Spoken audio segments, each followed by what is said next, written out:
Hi friends, as promised in our previous video आज हम देखेंगे कि हम कैसे कैलकुलेट करते हैं के एन एन को and also advantages and disadvantages. So अब यहाँ पे दो टाइप के स्टूडेंट्स हो सकते हैं, जिनको इन डेप्थ नॉलेज चाहिए कि कैसे हम कैलकुलेट करते हैं वो लोग पूरी वीडियो देखें, और जिनको सिर्फ एग्जाम पॉइंट ऑफ व्यू से देखना है वो एडवांटेजेस एंड डिसएडवांटेजेस देख लो प्लस यूक्लिडियन का फॉर्मूला। ठीक है, बिकॉज जहाँ तक आई नो कोई सॉल्व करने को नहीं देता, but it is for a clear perspective कि आप एल्गोरिथम को अप्लाई करना जान सको एंड उस एल्गोरिथम को अपने टर्म्स पे भी बना सकते हो। ठीक है, सो गाइस इसमें मैं पहले ही डिस्क्लेमर दे देती हूँ, मैंने के की वैल्यू अज्यूम करी है। ठीक है, इन रियल लाइफ इसमें कई तरह के मेथड्स यूज करते हैं। एक मेथड मैं आपको प्रीवियस वीडियो में बता चुकी हूँ, जो कि है हमारा स्क्वायर रूट एन वाला मेथड। ठीक है, दूसरा आता है एल्बो मेथड, और ऐसे कई मेथड्स आते हैं। तो गाइस वो बहुत कॉम्प्लेक्स हो जाता है। ठीक है, and it won't be asked, but अगर किसी को इस बारे में नॉलेज चाहिए तो वो बता देना, उसकी एक अलग से वीडियो बना देंगे, but I won't be including it in this series, okay, because यहाँ पे एग्जाम पर्सपेक्टिव से हम बात कर रहे हैं।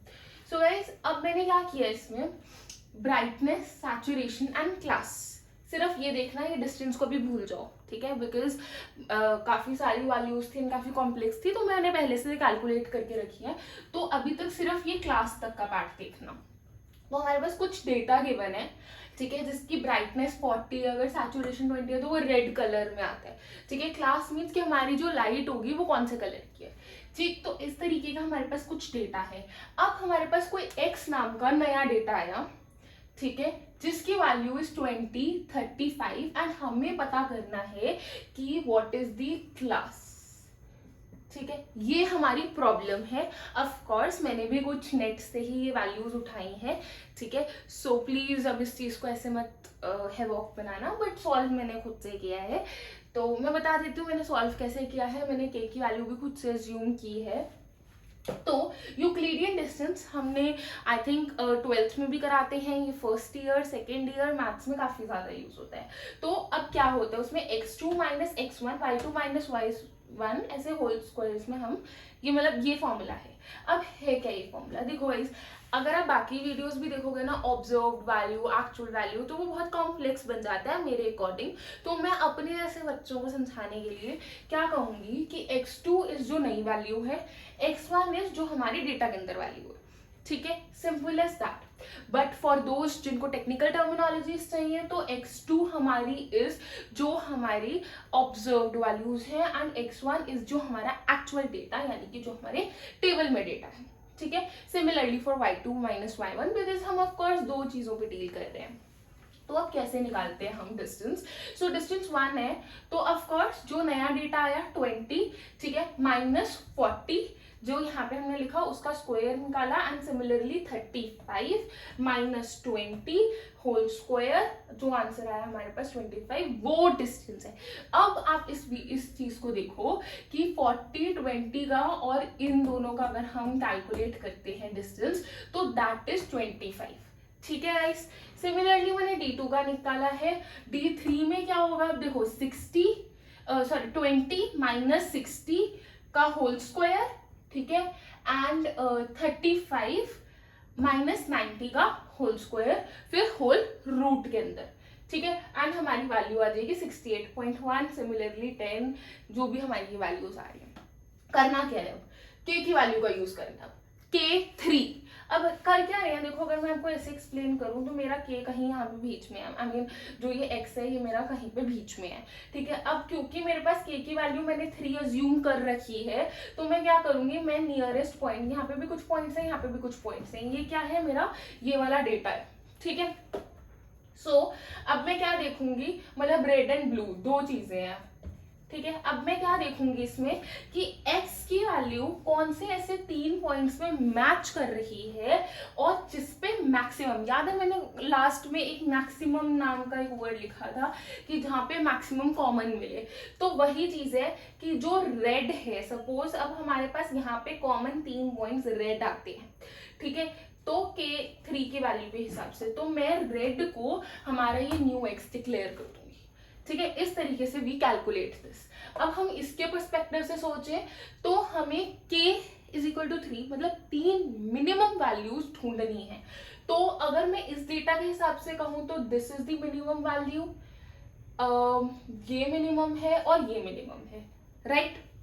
अब मैं क्या देखूंगी, मैं इसके कॉरेस्पॉन्डिंग क्लास देखूंगी कि अब क्या है क्लास, एक रेड है, एक ब्लू है और एक और रेड है।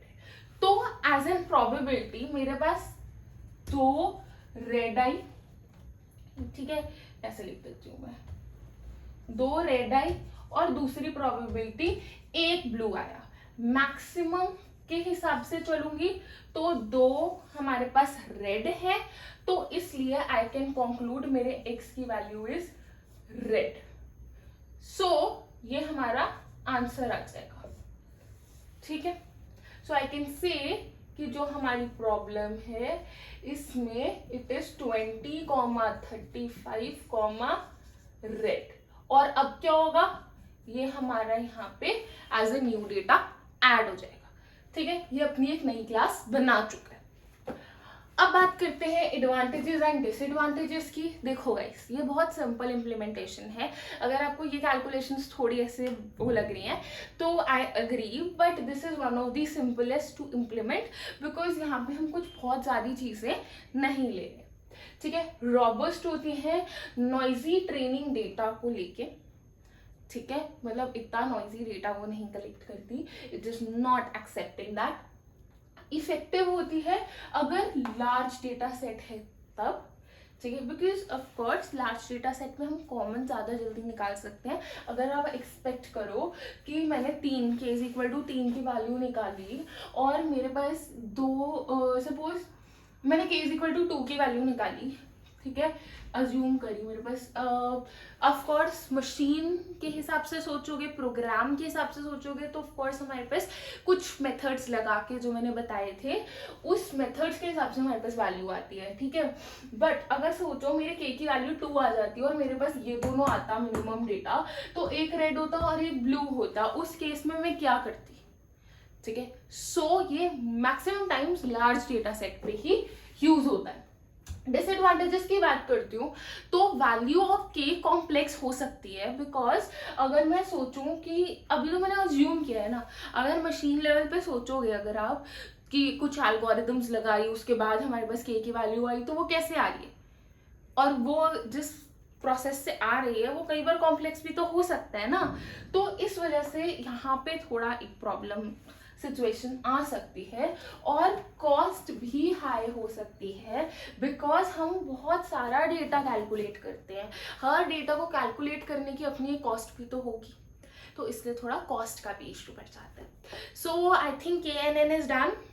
सो अगर कोई डाउट होगा इस comment section is open for you guys, and all the best for your exams. Please don't forget to like, share and comment, and please subscribe to the channel for all the content of BTech for 3rd and 4th year, to be very precise, and mostly आपको 3rd and 4th का ही मिलेगा, तो yeah, ठीक है। So all the best guys, and please take the screenshot.